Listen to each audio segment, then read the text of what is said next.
Hey guys, welcome back to this week's video lesson. Today I've moved outdoors instead of in the gym to show you guys how to do vaults. Run up.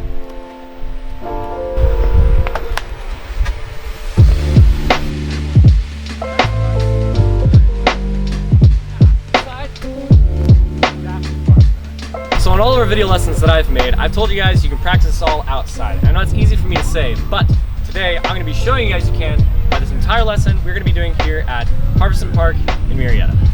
Now with that said, first we're going to get started with a dash vault. Alright, so for a dash vault you're going to need an object that is about your hip height. This is really important because with dash vaults, if it's too much lower, the impact on your wrist is not going to feel good for them. I also want to say that when you're doing any of our vaulting lessons or lessons in general, please make sure you warm up. For vaulting specifically, you're going to really need to focus on warming up your wrists. Now, with that said, the first step of a dash vault is to start behind your block, get a little bit of a run up, and you're just going to run, jump up, land on both feet on the block, put your hands down behind you, and jump out. Look just like this. Jump here, both feet, hands down behind, and jump down. This is meant to be really comfortable, not too hard, so practice it a bunch of times so it's pretty comfortable. The next step is, instead of landing on both feet, you're going to land on one foot and then continue the motion. So you run up, put one foot on top, hands behind you, and jump down. So at first, it might look as rough as that one, but with time, step 3 is actually going to be taking that and making it smoother and more comfortable.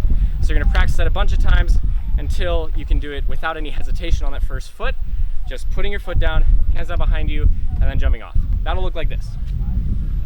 Again, small run up, going up, foot on top, hands behind. And that is step 3. The final step of our dash vault is you're going to do the same thing until it's comfortable as that, and then you're going to take away that foot that's on the block.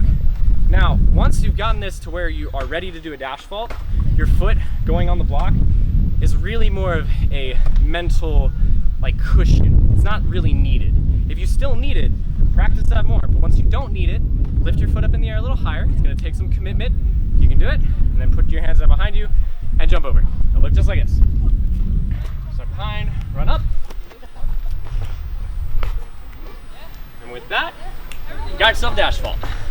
Next up, we're going to move on to double kongs. Moving on from our dash vaults, the next one we're going to do is going to be a double kong. For the double kong, we're going to need an object that is about our hip height, but this time it's going to be a lot wider. We're not doing a single vault anymore, it's a double vault. So, I also want to add on that if you haven't done our lesson on kong precisions and kong step vaults yet, that's going to be really important for this lesson, so I recommend going back and doing that first. Now, step 1 of doing our double kong is we're going to take something we do in that lesson, and we're going to apply it here. We're going to do a kong with our hands on the back edge of the block, land with our feet all the way over on the far side, just like this. Kong, land over here. This is to get you comfortable with the feeling of getting all the way over your object. So once you can do that, the next step is going to be an optional one, and it's pretty tough. We're going to try to do a dive kong all the way over our object. That means we're not putting our hands on this side. Whoa. Whoa. That was crazy. That was crazy. All right, I was ready? like, what just... So we're not putting our hands over on this side anymore. We're going to be going all the way over, reaching our hands over there. That'll look like this. You're going to need more run up, more momentum. It's hard. So give it some run, dive over, reach the far side, just like this. Can't do that yet? That's fine. Like I said, this is just going to make doing the double kong feel easy. But if you can't do that, we got another step for you, and everyone should do this one anyway. What we're going to do now, we're going to practice doing a kong up on this near side, and then from on top, we're going to do a dive kong off the far edge of the block.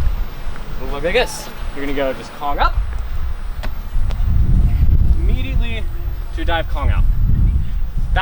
That is simulating the exact motion of doing a double kong, just doing it slower and easier. So, if it's a slower and easier version, do it a bunch of times until you can do it fast, and then when you take your feet away, you're doing a double kong.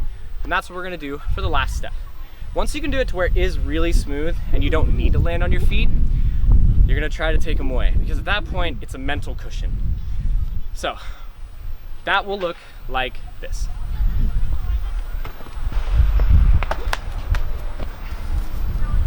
That is our double kong. once we can get that one, practicing a bunch is fun, but we got another one for you. We're gonna do kash vaults, a Kong dash vault. All right, so this next one, we're gonna take what we learned at the beginning, that dash vault, we're gonna combine it with our double Kong. We're also be combining it with another skill. To do this one, we gotta do a Kong step vault. That's part of the progression for this one. So again, watch that video lesson and do it if you haven't yet. But assuming you have, the next step is gonna be doing Kong on this edge, step vault the far edge.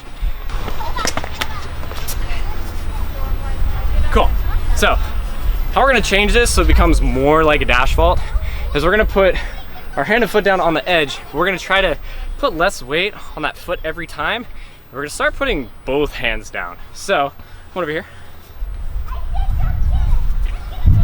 Instead of exiting like this in our step vault, we're gonna exit like this with our other hand down, and we're gonna leave both hands on until both feet have come off. And we're gonna exit in that dash motion. We're gonna do that a lot because how we're gonna progress to doing the full dash vault is leaning more and more on our weight on our hand, taking less off our, or taking more off our foot, and getting it to where we're pretty much doing a Kong thief vault. And that'll look like this. Step one, doing that Kong step vault, but ending with both hands and exiting a little differently, like that. And then after that, practice it a bunch, and Kong thief. So you're here, Kong, a little uneven, and thief vault. This is gonna make it feel similar to a kash vault, but not quite the same. And that's because our hips are tilting up sideways. The next step is gonna be fixing that. We're gonna try to keep ourselves perfectly flat, not compensating to the side. That's a comfort thing for a lot of people. But after you can do it that way, fix it. Bring it upright, hands in front, hands behind, and get over the block. Get some run up, Kong the near side, dash the far side. And that is a kash vault. And that's gonna bring us to the end of today's video lesson. Hope you guys enjoyed it being outdoors. Just wanted to show you guys, this really can all be learned outside. All these steps that I just used are the same ones I use in the gym, just in our urban environment. So I hope you guys enjoy this lesson. Give it a shot and have fun. I'll see you guys next time.